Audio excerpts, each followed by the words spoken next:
Let's come on over to the First at 4 kitchen. We're going to welcome back today Lana Kunick and Becca Swick from the Site Center of Northwest Pennsylvania. You were here last week to talk about how November is Diabetes Awareness Month, and you're presenting a recipe every week to lead up to Thanksgiving that's diabetic friendly. We definitely are. And today's appetizer. Today is an appetizer, and we are doing spinach stuffed mushrooms. The recipe originally called for portobello mushrooms, to do 4 portobello mushrooms as a side dish. We kind of wanted to show you something about volume here, so we went for more of an appetizer type small mushroom. Lana, what do you have in the skillet over there? This is just red onions with a couple tablespoons of olive oil, and I've been sauteing them for about 4 to 5 minutes just until they're translucent and yummy. Yeah, and we're going to add the spinach in. Lana, do you want to slowly into add that? Okay. in? Yep, and that is just a 10-ounce box, the frozen box.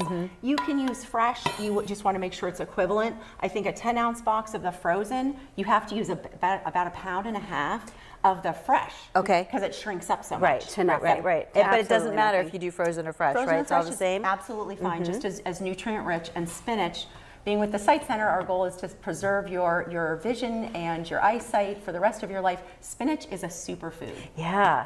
Especially for our eyesight. So what we did with this, because it was frozen, we went ahead and just kind of nuked it and got it all defrosted in the microwave, and then we squeezed out all the water. Yeah.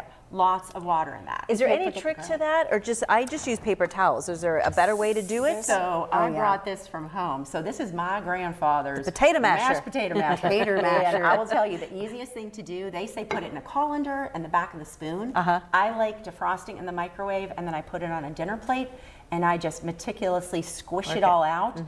Great little tool for that. Yeah, so absolutely. This works wonderfully. I'm making a leap there, but is that your grandfather in the photo? That's my dad. That's your dad. Actually, So yeah. why do we have a picture of your dad today on the set? So Dad's in the hospital, and he has been a long time, he was a long-time director at the Site Center before he retired and hired our current wonderful executive director, Linda Moore. Is he watching today? Yes, I hope he is. What's his name? Tycho. Hi, Tycho. Okay. Glad you're watching. Glad We you're need the watching. garlic, Becca. Oh, okay, Squish it very in good. there. Oh, we need the garlic. We're going to add a clove of garlic. Yes. Just to add that heart health, and as I've heard it said, garlic's good for the blood. So The blood sugar, absolutely. As much in as you want. Well, we're just out of the spooky season of October where all the vampires, they're all gone now. yeah, we don't that's need, true. We don't need quite as much garlic now, right? Yeah, We're safe. absolutely. So I think that's it. It's just onion, spinach, and garlic, and a little olive oil for our filling. Becca's already broiled off the mushrooms there. Okay. Yes, we did. And anything to know about dealing with mushrooms? They look Mushrooms perfectly again, coiffed there. Yes, well, mushrooms again, and we have them right now. We put them in and we broiled them, salt and pepper, a little bit of spray, broiled them on both sides. You have to, again, this is a vegetable that has a lot of water content. So we poured off quite a bit from the pan, and we also put a paper towel under to just soak up the rest so that we don't want these soggy. Yeah. So all we're gonna do next, we're gonna go ahead and we're gonna add a little Parmesan cheese. Miss Lana, That- let me go ahead and add that Okay. in.